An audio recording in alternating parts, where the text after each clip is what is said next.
Uh, as as you're all aware, we hold a monthly lecture covering different aspects of Roma life in different aspects of Roma life in different countries on different issues.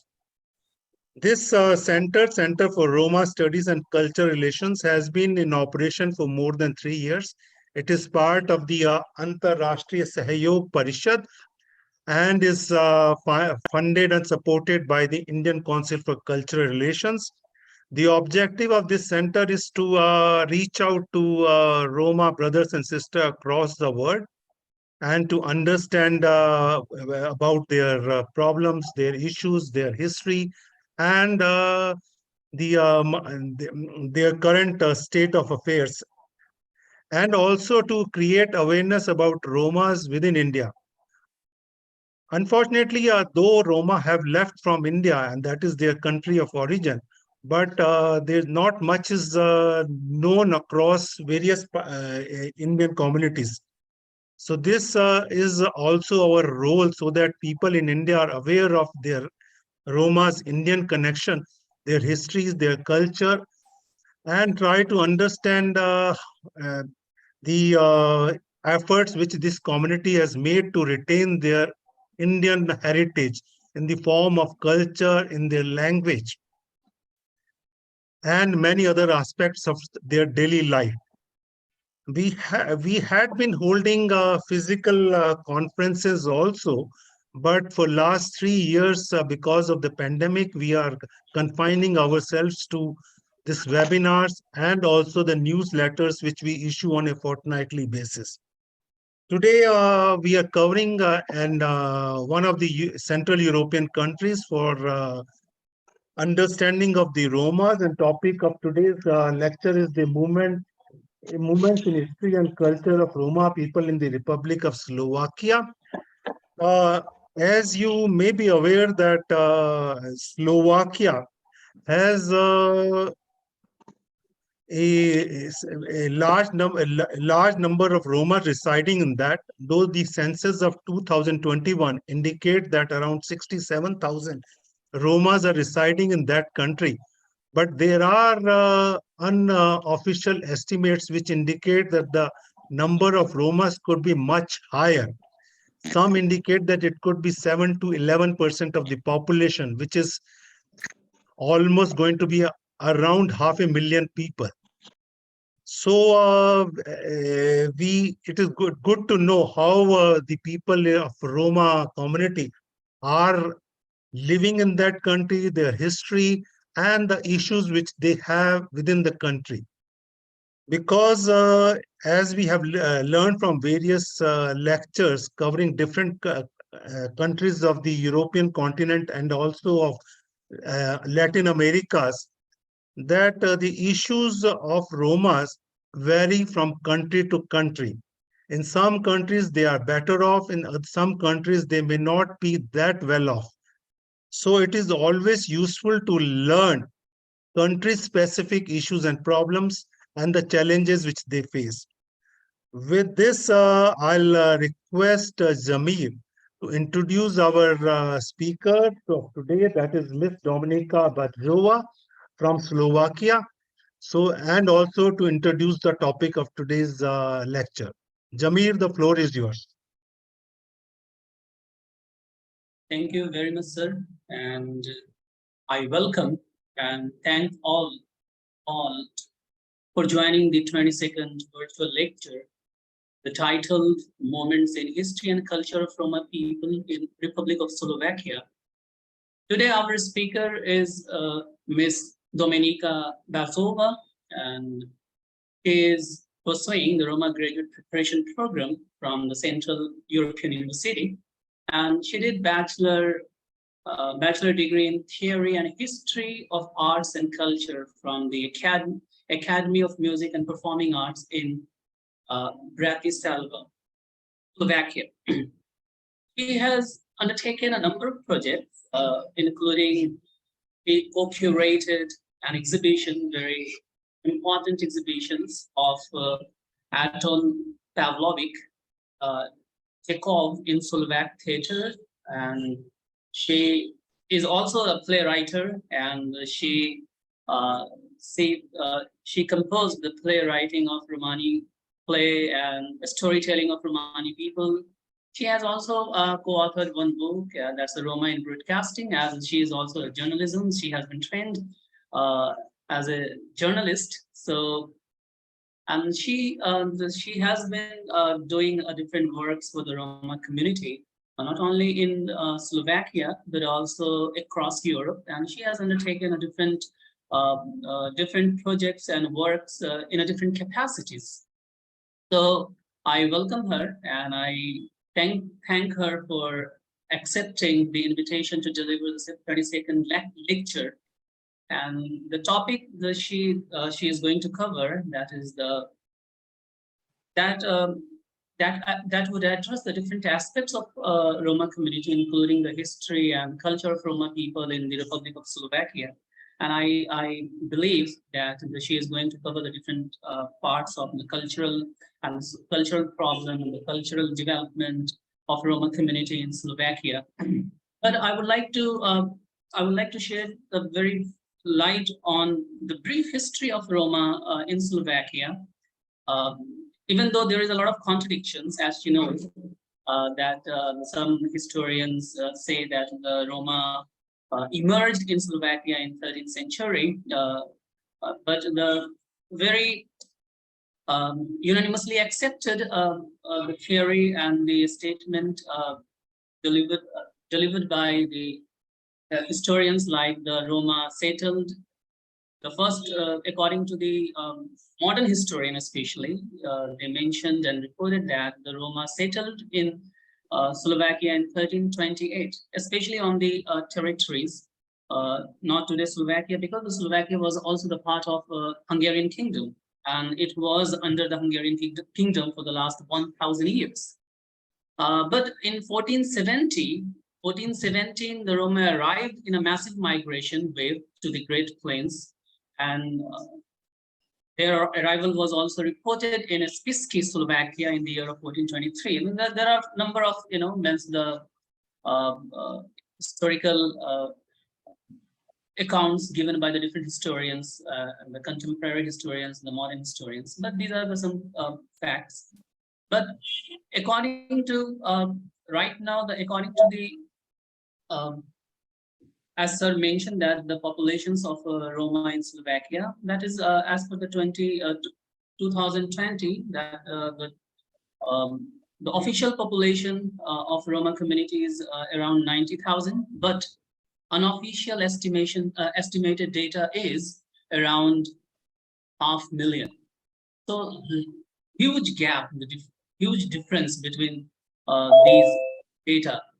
So there is a lack of data of Roma integrations in the mainstream society, because as still the Roma are in very deplorable state in the in the Republic of Slovakia, and I think she will also cover that aspect as well. And because you can understand the height of the Roma, the prejudices and the discrimination against Roma community in the Republic of Slovakia, because in 1924, a number of Roma people were tried as a cannibal. Not the very, the past, like the 200 years and 300 years back, but even in 1924, the people were tried for cannibalism, but if they were found innocent. So that is I think that she will talk about a little bit about the discriminations. And as a present situation is also there are around more than 1,300 Romani settlements in the in Slovakia, and more than 50% of Romani settlements are located on the outskirts of the municipality. It means they are deprived of all the basic necessities for the survival. And the 18% of the Romani settlements are completely in a remote areas. So they are cut off, they are cut off from the basic things, the basic the basic necessities for their survival, like the waters and housings and electricity and many things. So the basic things they are deprived of still, because that it is a very authentic data by the uh, European Parliament Committee on the Social Employment and Social Affairs 2020. So that committee gave the report about the present situations of Roma community in this Republic of Slovakia. So I don't want to deliberate on this, but that I wanted to share with you all. So now I request Rajesh sir to proceed this particular lecture officially. Thank you, sir. Thank you, Jamil. Uh, Now I would request Mr. Shyam Parande, who is the Secretary General of the Antarashtriya Sahyog Parishad, to deliver the welcome address. Shyamji, the floor is yours. Thank you, Ambassador Rajesh ji. And I welcome heartily all the attendees to this 22nd lecture. We hold Antarashtriya Sahyog Parishad under the banner of Center for Roma Studies and Cultural Relations. Hold this lecture. I'm glad that it's almost 2 years. This started during the Corona time, and we continue with that.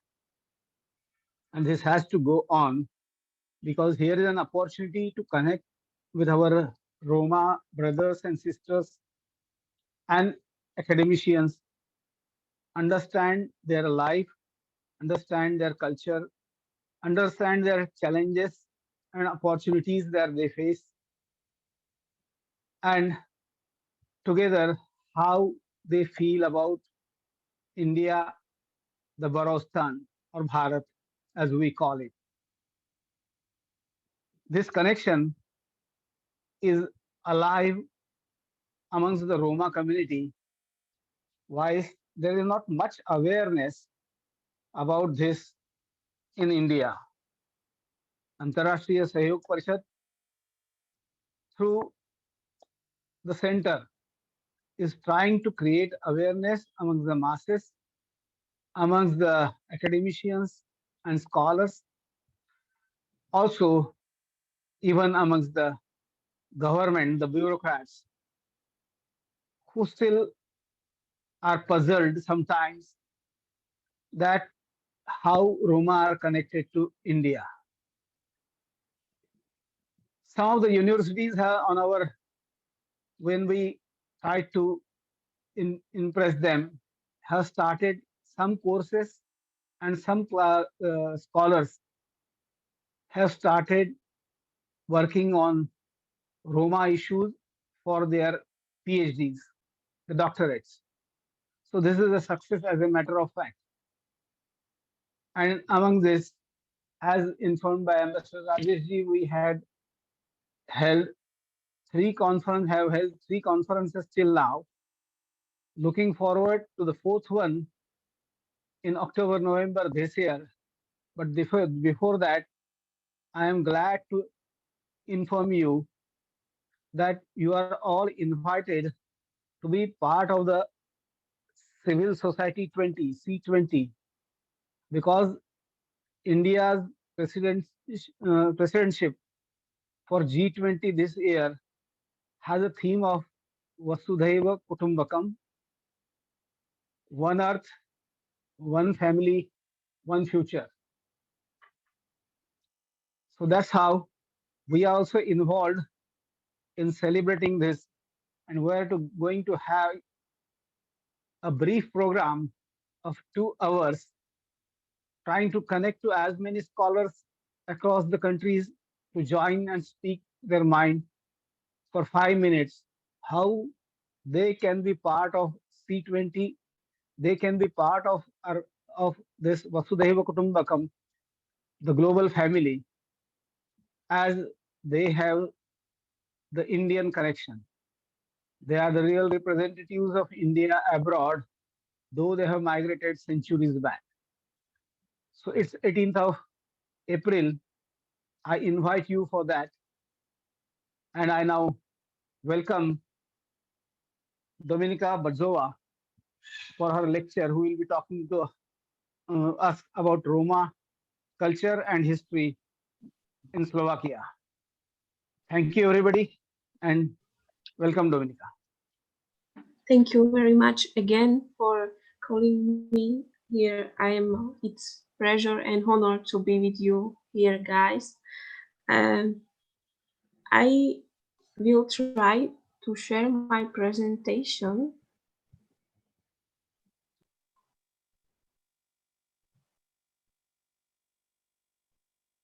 Please let me know if you can see it. Yeah, we can see it. Please go ahead. Thank you. Okay. I was thinking about how to introduce this topic. Maybe just at the beginning to explain that what I will try to explain from the history. So the topic is about the period after the Second World War. That means after post-war period, which is related with the post-colonial thinking and how the Romani people started to think about their culture and their history, and also how they wanted to develop their identity. So firstly, maybe just briefly to explain that what was happening in Czechoslovakia, because we were connected with which part of Czech Republic after the Second World War. So after the Sovietization of Czechoslovakia in February 1948, there were significant developments in feminist thought. When the Communist Party had a power in their hands, they started to add new laws in connection with equality, which women had been fighting for in their movement for a long time.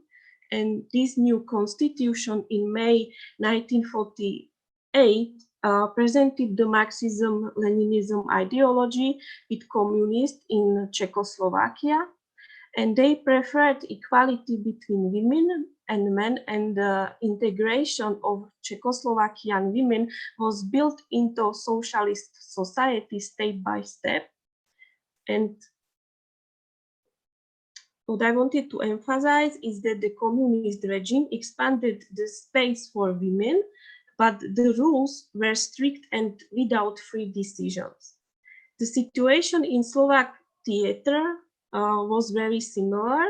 And for example, the theatrologist Lindowska from Slovakia, she's really connected with Russia theater and with communities. And she said that the February 1948 was the period brought not only change in the ideology and the political system, but another phenomenon in the repertoire and the position in the theater. It was, and she said that it was women's emancipation which entered in Slovak theater. It has own positive aspects. A lot of paradoxes which reflected perceptions and contradictions between the propaganda and socialist reality of freedom of women. And I can say that it was said that the communists observed the unequal position of women. They perceived the subordination of women to men as historical conditioned, but according to the communists, it could be also eliminated by means of the elimination to defeat of capitalism, which was perceived by the communists as a source of injustice. The inequality of the relationships between men and women was supposed to be eliminated, and it is assumed that Romani playwright, as was the first Romani playwright, Elena Lackova, that that her playwright or that her work, her plays were influenced by communist ideology, and it is the topic which I wanted to show you because I think that the connection with the Romani storytelling and with writing of drama in post-war period was very important, in the sense that the Roma people started to write in written form their memory. That means that for example, that one family from Romani settlements who lived during the Second World War, and after the war they wanted to tell the majority that what was happening during Second World War, and how many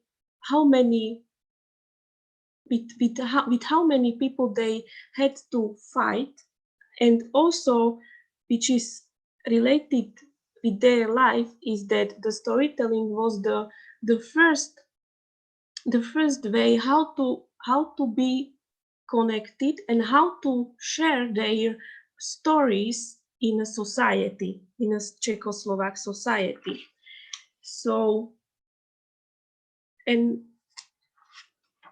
of this, maybe in order to understand Elena Lackova and her work, it is necessary to explain her biography in her relation with the Communist Party and the Roma people.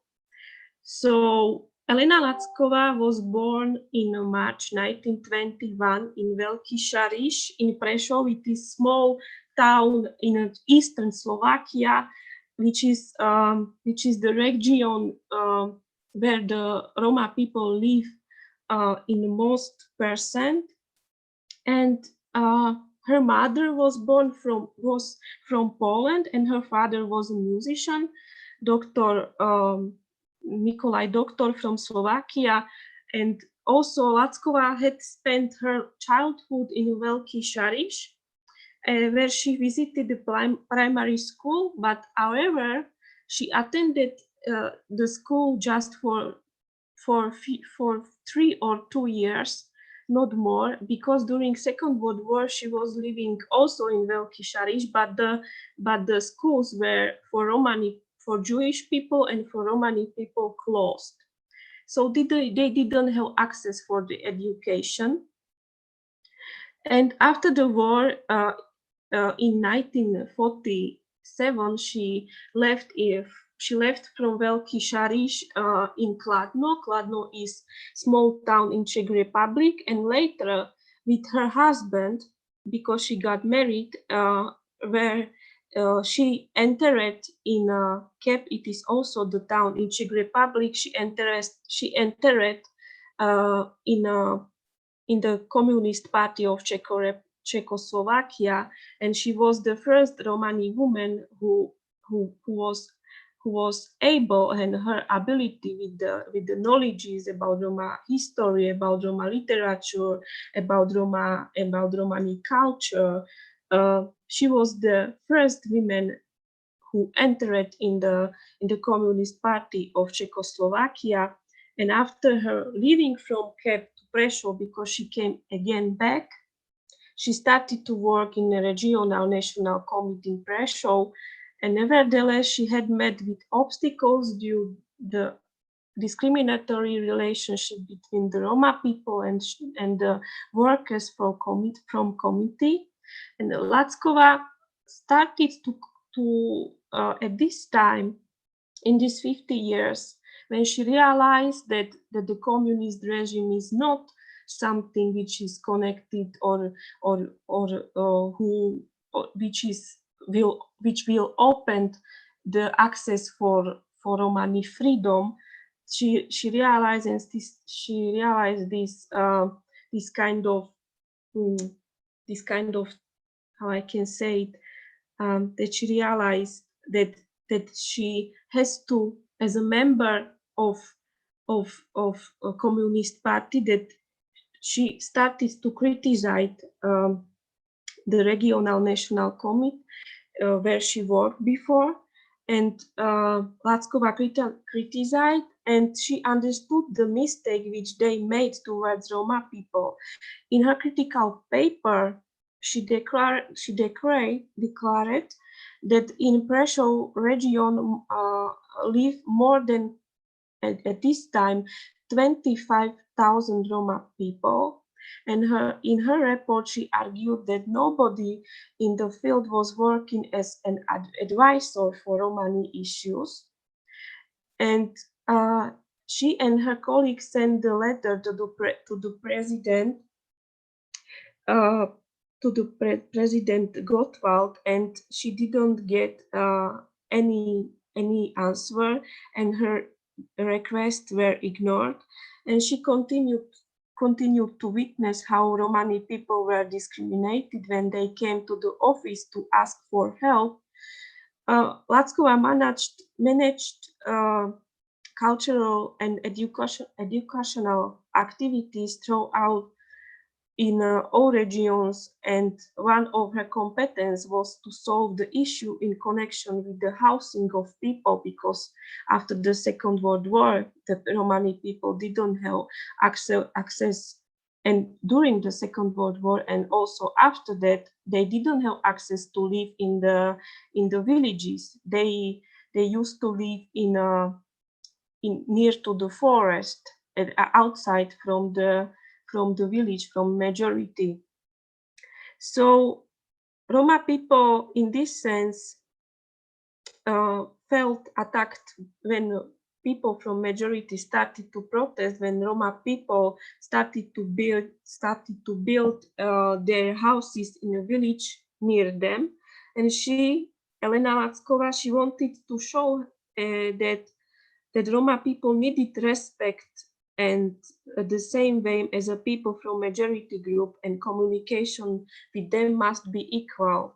So she wanted to make space for Roma people as a member of Communist Party, but it was so hard. But on the other hand, it was something which was related also with her life, but her life is not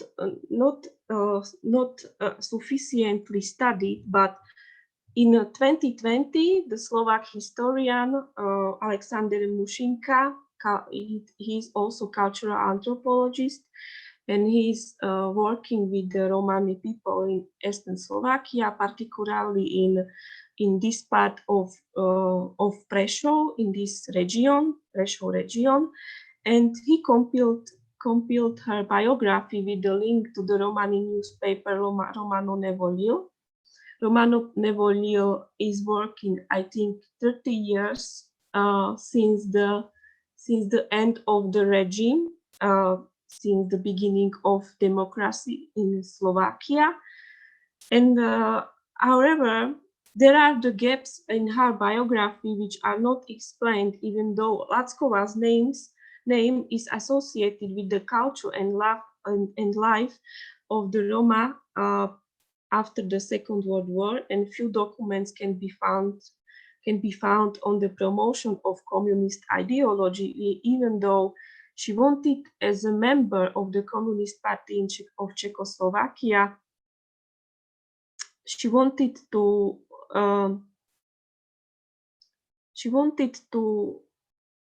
cooperate with Roma people who at this time had opportunity to work in some public institutions. And I will talk about Milena Hipšmanová, which is closely connected with the Department of Romology in University of Prague, Charles University in Czech Republic. And also Elena Lackova was working with the volunteer theater, which was during the communist regime one of the big medium for propaganda. The play, a very famous play in Czechoslovak context is Gypsy Burning Camp. It was written in 1948.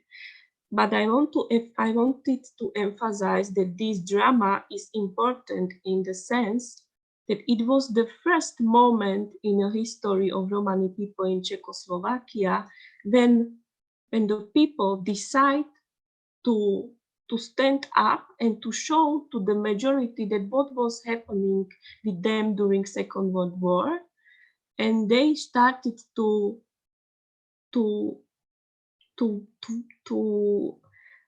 travel they started to travel among the cities, and they wanted to explain to the majority that what was happening during Second World War, that the people were persecuted and killed in a concentration camp. But also we had in Slovakia some spaces or some places which were built for the Roma people as some easy work or light work for the Roma people, because it was really stereotypized that the Roma people don't work. And at this time, Elena Lackova, after the Second World War, started to write this drama, and Roma people were only allowed. And what I wanted to say is that Lackova presented her drama as an aspect of space for Romani women, but also for the connection or the relationships between the Roma people and majority during Second World War. And also the one thing, and it is also related with cooperation with communists, was her presentation in public space. And for example, in April 1949 in Czechoslovakia was approved one law which was related with the community, and the law aimed to unify all education in Slovakia. That means that every citizen to have access to the highest education without distinction of origin, social status, but also to make equality in a religion. But here was a catch. She had to accept the principle of communist teaching, and Lackova visited political school during her outset in a communist party. Lackova mentioned an interview which was made by Elena Lackova, that it was necessary to accept myself with the philosophy of Marxism-Leninism. So she, as a member of the Communist Party, she didn't know, as a Romani woman, poor Romani woman from settlement, that how will look the cooperation between Communist Party and between her. So she had to accept the whole ideology, which was connected also with human rights and also with not freedom for Roma. And on the one hand, Lackova accepted this opportunity to enter in the Communist Party because she saw the future of Roma people in better position with their human rights. But on the other hand, she promoted the ideology as a Romani woman who wanted to protect Roma people. And the women these women got an equal footing with the men in public space, and Lackova presented herself as a Czechoslovak citizen with gypsy origins in a higher position. She was a new socialist Roma woman. So at this time, when nobody from any Romani women didn't have option or opportunity to be at the same position with the people who went or who had higher position, but Lackova was among the first people who started to study at university, and she was between first people who started to think about the Roma history and also about culture, about identity, and how to develop this issue at this time in the 50 years. But also what she was thinking about was that for the developing of the Romani culture history, we should have something which will present in written form. So she started to think about the newspaper, and these newspaper are called Romano Lil at this time, but she had a lot of obstacles, and the communist regime brought the progress in emancipation of women after the Second World War, and these changes also included the women from the Roma community, but especially those who cooperated with the regime.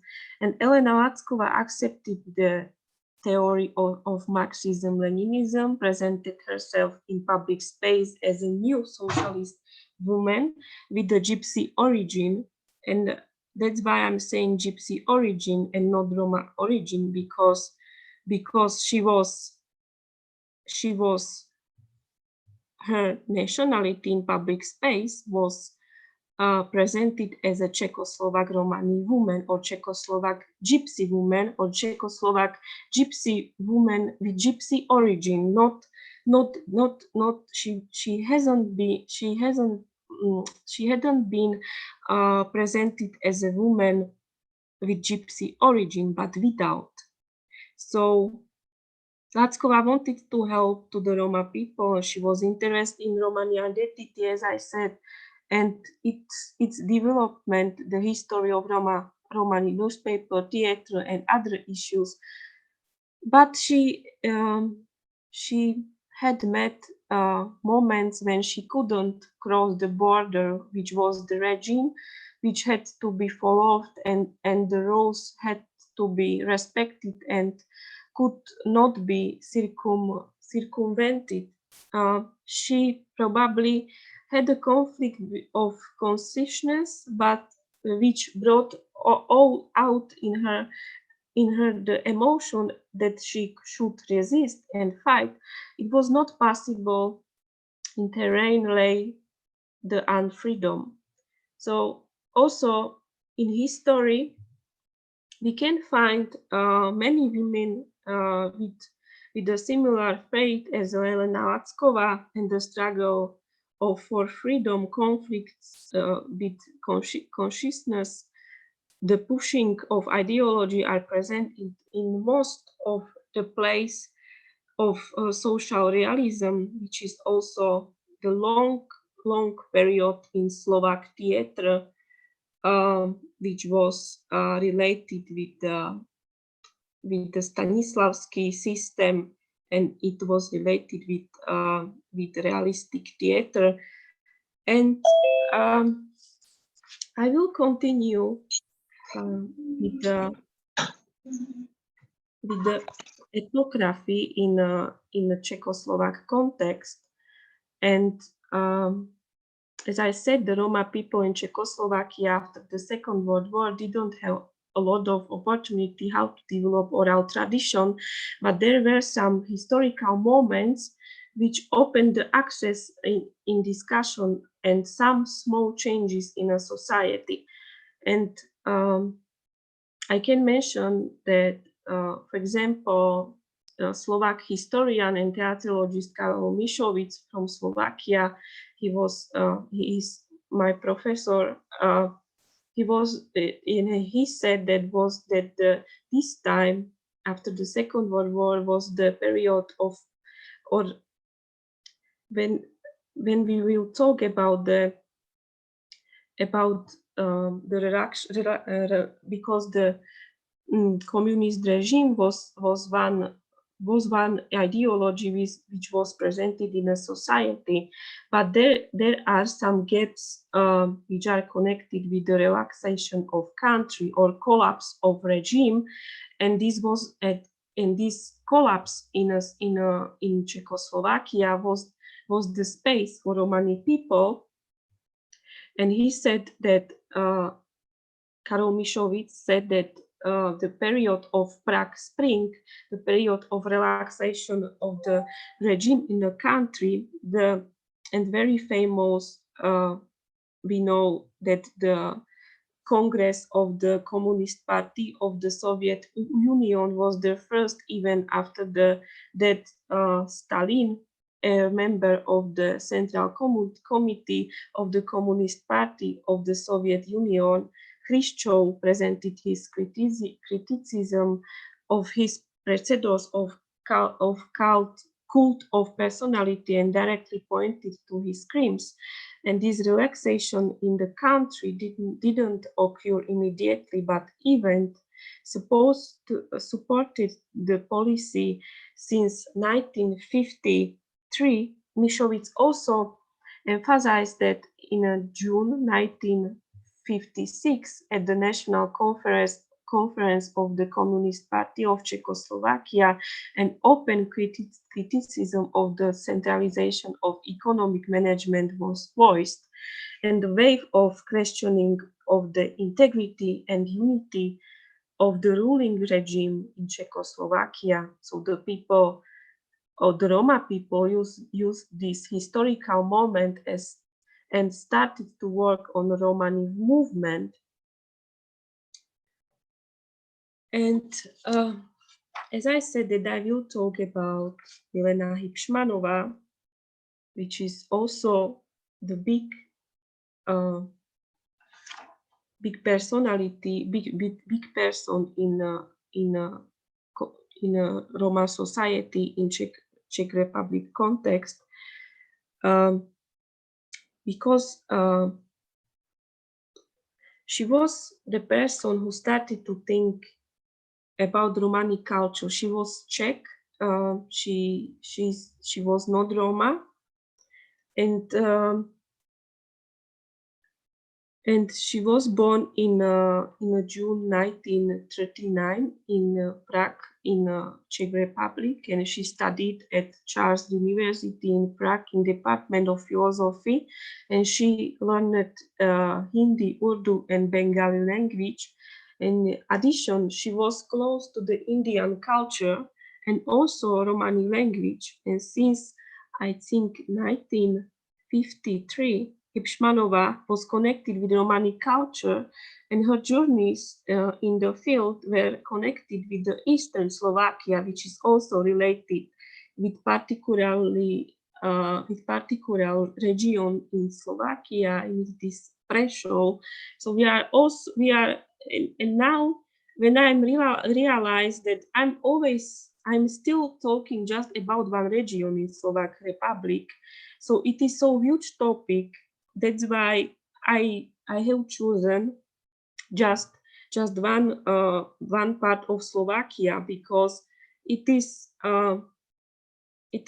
not just about culture, but also about health, about education, about history, and not just about the identity, but at this time, I think that, but I will talk about it, that the identity which is connected with oral history is, and this kind of heritage as a paramisi, which is Romani storytelling, is in a big risk. but I will talk about it later.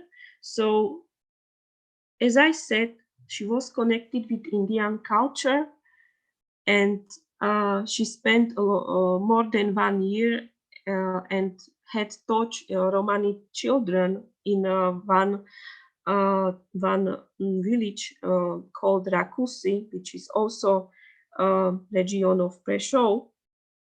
After her studies in Prague in 1957, she worked in a radio of Czechoslovakia, and during her work, she had an opportunity to work with Romani stories.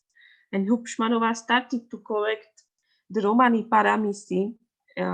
Paramisi is the Romani storytelling, and as we know, Romani fairy tale.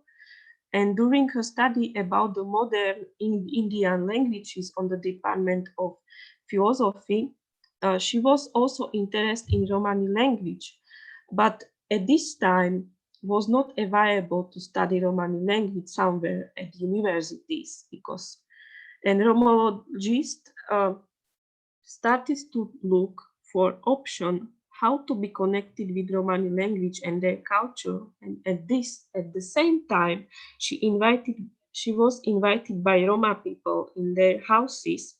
So she was able to move in the during, but let's think about it, that it was the time when the people didn't have internet, when the people didn't have access to share some Romani stories in the public space, even they didn't know opportunity uh, to present their culture in the public spaces.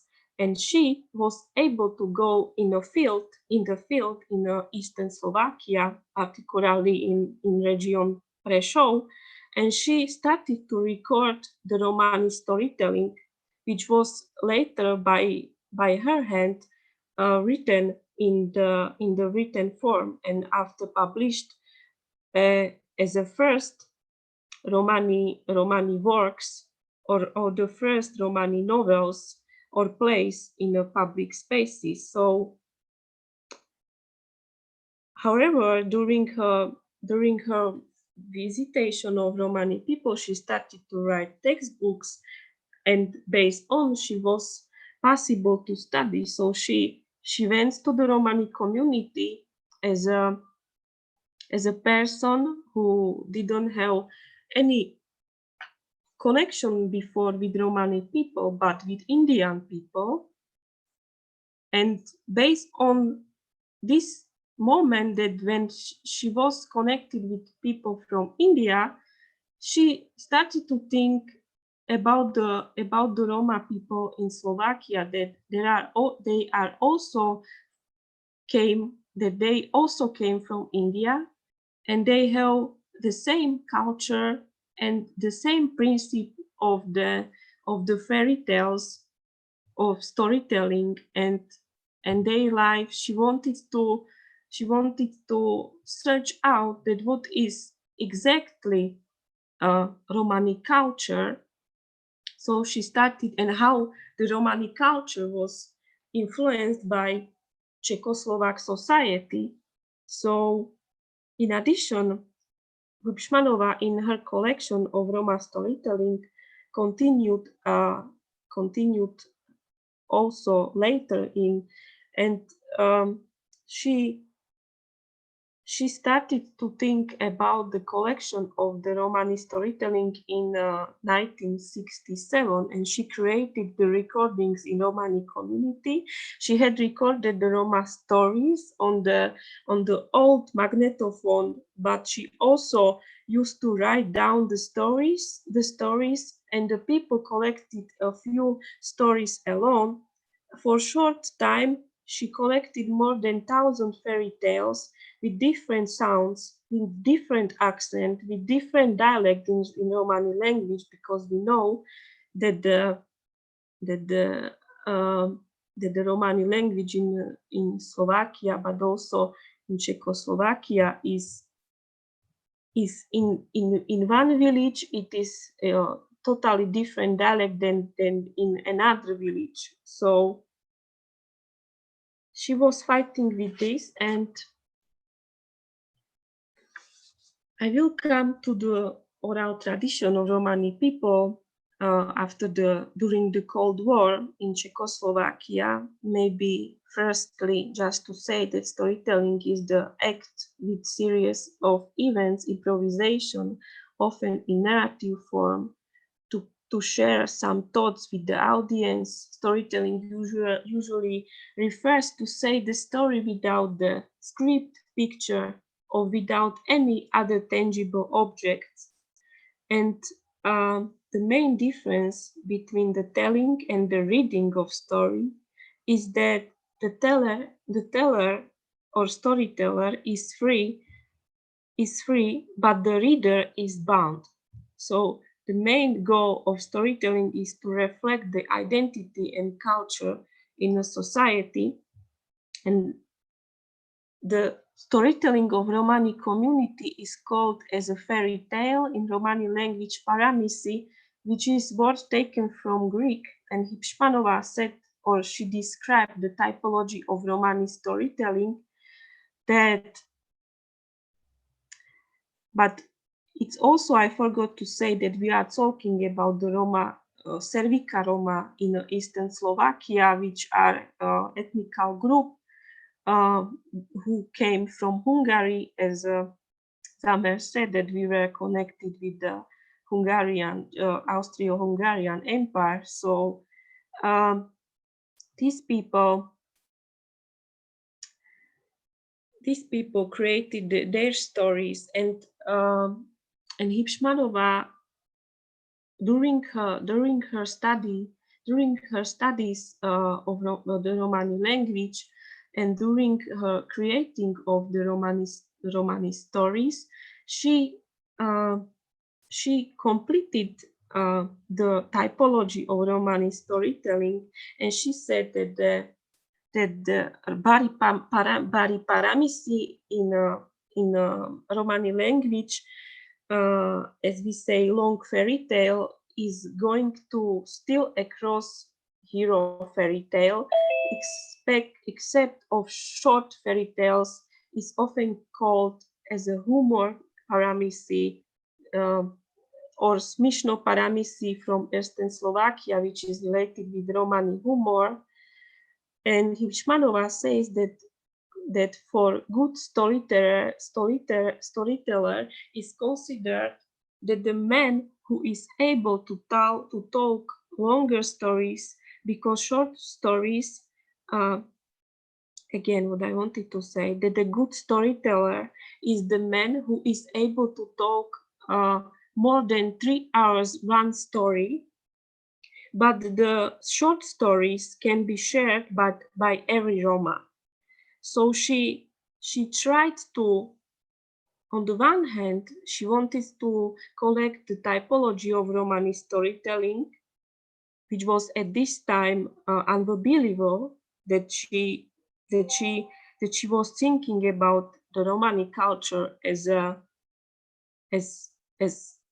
good oral tradition which was shared, the identity, the memory of the Romani people.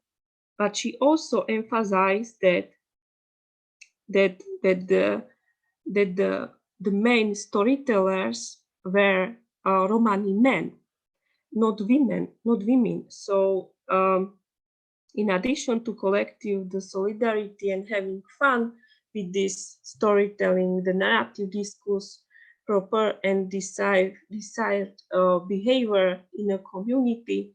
So that means that this kind of these stories were not just about the Roma issues, but also they wanted to develop their humor, which is also related with kind of art, and also the Roma storytelling is connected with everyday life of Romani people. That's why I'm saying this. I'm saying this because, for example, when we have some Romani poor community and we come there, so we can meet with the, for example, very old man who is able to talk about life, about identity. He can talk almost one day about Roma fairy tales, and he can share all stories. But let's say, and let's think about it, that when come the people from Roma, from majority in Roma community, that how they will see this, situation.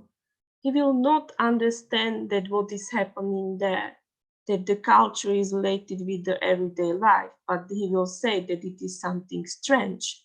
So I just wanted to say that in all Roma community, I don't know how is it in other countries, but I see, and when I was working as a journalist, I remember that I've met a lot of people who were able to talk too much about Romani culture and too much about their grandmothers, about fathers, about everything what was happening in the community. And even I didn't realize that it is related with some performativity, and this performativity is related with the art. So let's say that the main source for the writing of of mm, of Romani stories or Romani fairy tale in a in a in a written form, which was work of Milena Hipšmanová. Let's say that these communities, or this community was particularly in Prešov, that this community was good source for her work, for her work, how to, and the Romani people and their culture was the good material to share, to present in a public space after the communist regime. So what I wanted to say, that the cooperation between Milena Hipšmanová and Romani people was very close, and it was so clear that she didn't think about Romani people as a material, but how to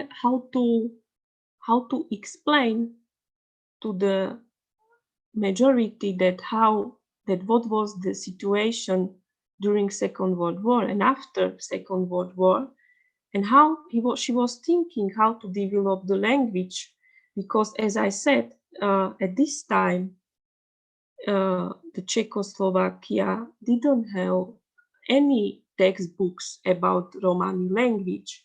So she started to think at this time about Romani textbooks, and she started to study Romani language by nothing, just by the sharing of oral tradition. So briefly, this was the situation after the Second World War in a Czechoslovak context. And here is the woman, Anka Koptová. She is from Slovakia, particularly from my city, Košice, and she was born in 1953. And why I have chosen this woman is because she was closely connected with the Milena Hipšmanová, and she studied in the 70s years journalism at the Department of Journalism at the Faculty of Art and of Charles University in Bratislava. And in 1978, she participated in the Second World Romani Congress, and also in the same year, she worked at the newspaper called Východoslovenské noviny, which is Eastern Slovakian newspaper, as an editor, and And one day she received one letter from the doctor Jan Cibula, who learned that there was in a Košice a young Roma editor who was working as a journalist at this time, and only later she learn that Jano Cibula was an immigrant who had left Czechoslovakia in '68 to live abroad at the time. She received an invitation from him to attend the second Romani Congress in Geneva, and Cibula was involved in the international Romani movement and was one of the people who organized the Congress. And during the period of normalization, Anna worked at this regional daily newspaper of the Communist Party, which was the main radio in Eastern Slovakia or in Košice, and she smiled when she was reading the invitation to the Congress. When her manager saw it, he asked if she wanted to go, and she answered that yes, that she can go, and because he can help her with the permission. But within 2 weeks, he had arranged all the formalities for her work to go. The clause was the visa promise at this time, because if people wanted to go somewhere outside from Czechoslovakia, they had to have a promise to be able to take money in a foreign currency. And when Anna arrived in Geneva, she was shocked. She met people from Roma. She met Romani people from all over the world, and she saw that they knew the Roma. That they have knew that they have Romani Adam, that they were presenting Romani flag. Sorry for my English, and not much was known about this in Slovakia. So the Roma from Czech Republic, they didn't know that something as a Romani movement exist at this time. So when not much before leaving for Czechoslovakia, Cibula told, because after the Congress she wanted to come back in Czechoslovakia, but Dr. Cibula told her that it will be better when she when she will not go back, because she will have some trouble. And Anna Koptova had no idea what was he saying, that what he was talking about and why she would have problems. But later, when she returned from Geneva, she began to wonder what had actually happened. And she only understood, I will drink water. She understood it when the state security people called her in for an interview 2 weeks later.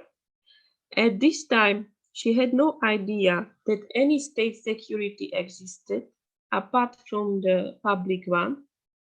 They asked her about the Congress of Romani people and things she couldn't answer at all. They informed her that she had become a class enemy of the socialist people, and gave as a reason her complicity in a concept of Charta 77.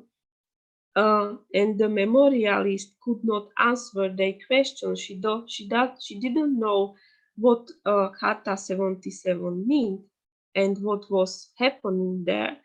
So the head of the department, I mean the editor of the East Slovak newspaper where Anna worked, told her that he had big problems that she has big problem, that he had big problems because of her, because he had not given her permission to travel to the West and Regional Committee of the Communist Party of Czechoslovakia in Košice, and had not agreed to it either. And all this had to go through the approval process. He told her that he didn't want to have any problem, any issues with Anna, and she had to leave from the newspaper within 3 months.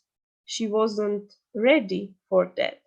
She didn't accept this, that the Congress will be the reason why she had to leave from her work. So it is just one historical moment, or let's say that because of her participation, of her cooperation with the Roma people from from uh, from uh, from this Romani movement, she was persecuted by the regime together with her family and friends, and she hadn't been in a prison, but she had really big issues. And after that, when the regime came to the end, she had an opportunity to enter or to be as a person who will enter to the Slovak parliament. So she was later, during the 1991 and 1996, she was a member of the National Democratic, because her thinking was very democratical, and she started to think during her position in Slovak parliament, when she won the candidature. So she started also to think about the first Romani theater, which was opened in 1992, and also she started to create the idea about new newspaper, Romano Nevolil, and she also established a secondary school which was opened for the Romani people, Romani children. So maybe I just wanted to say that the cooperation between Lackova and between Hipšmanova was something which was closely related with the Romani history, and these women started to think about the development of Romani culture across the ideology, across the totality regime, and identity. So I mean that this kind of, sorry, my camera is, that this kind of relationships between these women. And it is also paradox, because on the one hand, it were the Romani men who were the storytellers, but on the other hand, were the Romani women who started to think that how to present the Romani culture, identity, and history in a public space in a Czechoslovak context. So, thank you very much for your attention, and I would like to this is the space for your question, for your comments, but also if I said something wrong, you can also add something. Thank you very much. Thank you very much, Ms. Dominica. It was interesting to learn about the initiatives and the efforts of three important persons who you covered. And fortunately, they were all three ladies who did a lot of work on promoting culture and history of Roma within Slovakia and also prior to that in the communist regime in Czechoslovakia. Now we open the floor for comments and questions.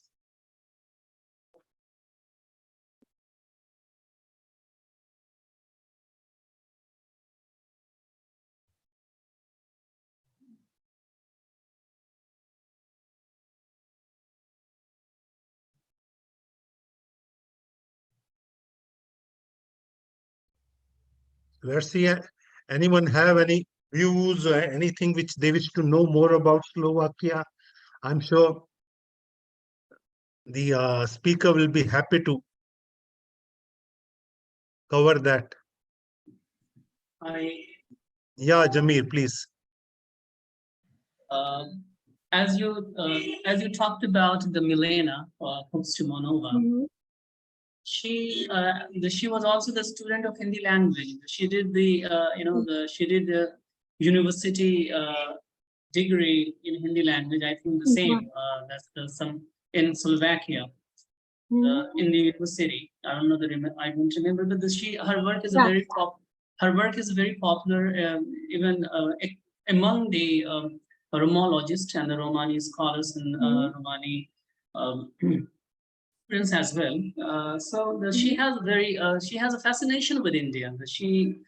Because she studied not only Hindi language but Hindology, Hindology. Yes. That is something like the God, and the God is the religion of Hindu religion as well as the Hindu culture that she studied. The one thing that she pointed out, I want a little bit clarification from you, if you agree, if you are ready to. Actually, she pointed out that the Romani language is very much identical to Hindi. Actually, her focus was on Hindi language because as being student of Hindi language, so she minused, or they say the cornered the other different languages of India, like some scholars like Turner and like even the present linguists like Kothiare and Gorgisarao. They mentioned about the linkage between Roma and several Indian languages, not only Hindi but also Rajasthani, Punjabi, but she further delineated that not only Hindi language but also the subgroup of Hindi languages like Avdi and Braj Bhasha, the other format of Hindi languages, which has origin or which has connection with the Hindi language. So I don't know why she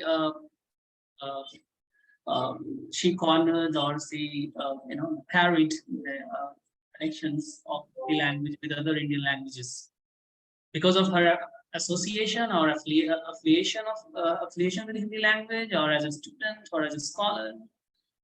No, I think that she was firstly the student in this department of Indology, but after that, when she was in a field in India and also in South Africa, she find out the connection with this culture and the Romani people. So, and she had also a lot of friends and also classmates from Roma community at this university. So she started to think about the development of this community because, as I said, she was the person who started to think about the department of Romology, in Prague in Czech Republic. So I think that but I have read one idea about her biography, and it was that she liked these languages, and she liked the Oriental or Indian culture, and also Romani culture. So her heart was opened for these things, and I think that she was also the person who was able to think as a visionary, if you know what I mean. That she was thinking that the regime will become at the end, and the space for the communities will be open in a Czechoslovak context. But also, maybe what is interesting is that her work and her textbooks are shared among the universities and also high schools or doesn't matter what kind of institution, but her work is shared as a Shakespeare's works. So the people used to use her work as a source for the other works or for development of the Romani culture. So it is something which is here and which is belong to the Roma community, but also she was the bridge between the communication with Romani people and majority, because she had any education. Because, as I said, Elena Lackova, she didn't have access to the education during Second World War, but after, during the regime, when she entered in the Communist Party, she had an option. And also Koptova, she had access, but her family was closely connected with the communist regime. She was not a communist. Her thinking was really democratic, and she is Democrat. So I think that this kind of, that three people had one goal, or two or three women had one goal, and it was to develop the Romani culture and history. Sorry, my answer a little bit. I want explanation because I see the Hopstumanova from a different perspective. Because little bit I studied her. Actually, she has also very stereotypical approach to connecting Roma with India, because she most of the time mentioned the black skin Indians, and very in India is a subcontinent. India is a very big country. Not only the black skin people live in India, Yes. Even the fair skin, the fair people also. So even the western part of India, like Kashmir and the Punjab, there's a lot of the fair skinned people live there. But I see that she had actually, now she passed away. She had a very parochial and a narrow approach to deal with the Romani, the Romani connections with India. And what's your take? Because I have a little bit confusion, so I request you to dispel this confusion. Why did she? But what do you mean exactly? If she used to stereotypize the Romani culture? She had an approach that is very narrow, especially connecting Roma with India. As per her, because she was doing the research on black skin, because she used to address the Roma people, the Romani people, as a black skin people, so dark skin people. So in India, so that she wanted to connect the black skin of Roma with the black skin of Indians. I think that you are talking about one article that she was talking about the maybe black-white skin, but maybe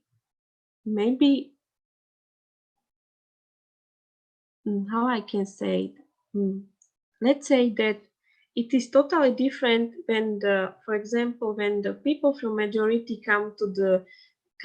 wants to do some research about Romani community, and he just will use these sources as just books and nothing else. But she was a person who came inside in the community, and she spent almost 1 year. And we know that during this 1 year she was able to start to speak Romanes. So at this time, she didn't have any textbooks. She didn't have any option to work with some textbooks. So the main sources. That's why the main sources was the Indian. Also, what I wanted to say that this person who, and I was talking about anthropology and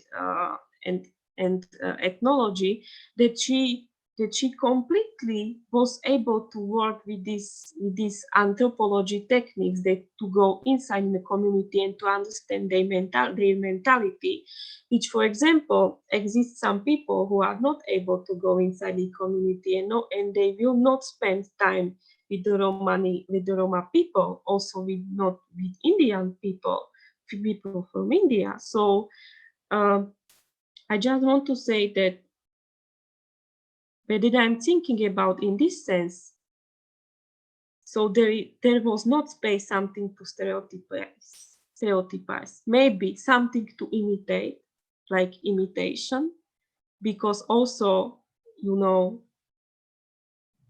when she was working 20 years or 30 years with the Roma community and other different communities around the world, not just in Europe.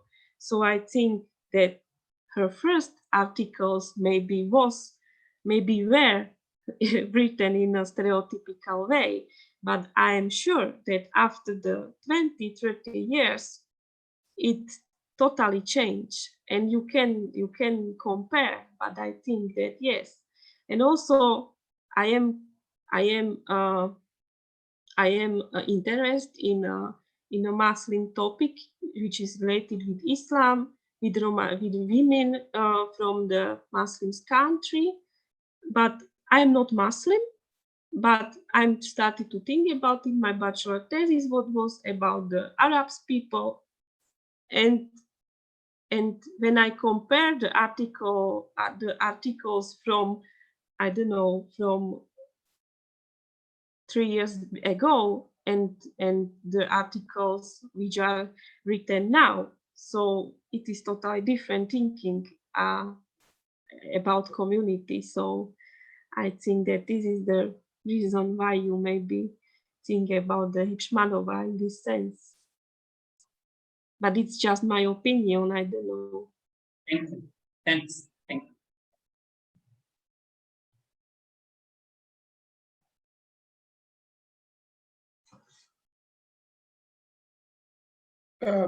I have a short observation, if I may. Yes. Yeah, please. Go ahead. Okay, and Tavas Bachtali Miripei, Canades do Maromanes. Yes, so I noticed you mentioned Elena Lakova and her work. And her early written about the Roma stories, and I will be very interested to find more, and maybe we will keep in touch, because I didn't know about her work.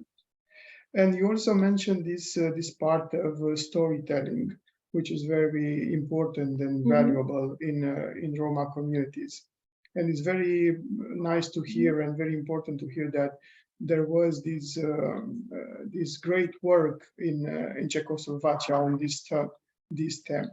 And I was asking myself if now there are in Slovakia, there are this kind of projects and this kind of work in which to go in the community and collect this kind of stories, which are genuine, really valuable. Also from the perspective you mentioned, by the different dialects of Romani language. And if you know if there are some studies or project now in progress. Uh, Here are some artists who are dealing with this topic, but not they used to write their stories as a new place, but that's why I opened this topic because this heritage is in a risk because nobody collect the stories or the storytelling and it doesn't share in a public spaces. So that's why I wanted to talk about it. And yeah, I'm planning to write the research about it. So this is the one project which I have as a main goal, as a master thesis. And also I know the people who are inside in community and who are collected, who used to collect these stories, but it is also not shared in public spaces. So it is something which is like, let's say, in the air, that nobody care about it, but it is the stereotypes that the Roma community, uh, that the Roma people know to sing, know to dance, but nothing else. But here is something which is closely related with the culture, um, and what is missing there is the written form or more protection by state, by some legislatives or foundation, NGOs, organization, and also the protection by Romani people who are not able to realize that this is the heritage, which is maybe intangible, but in one sense it is property which has to be shared from generation to generation. I don't know if I answered good in for your question. No, thank you.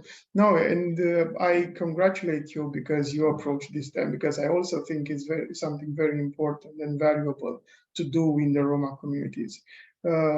Either to be written these kind of stories, but also because now we have this technology, we can record it like audio or video, and they can be preserved to the next generation. And it's important that you do this kind of job. So thank you. Thank you. Yeah. Anyone else would like to make any comment or any questions?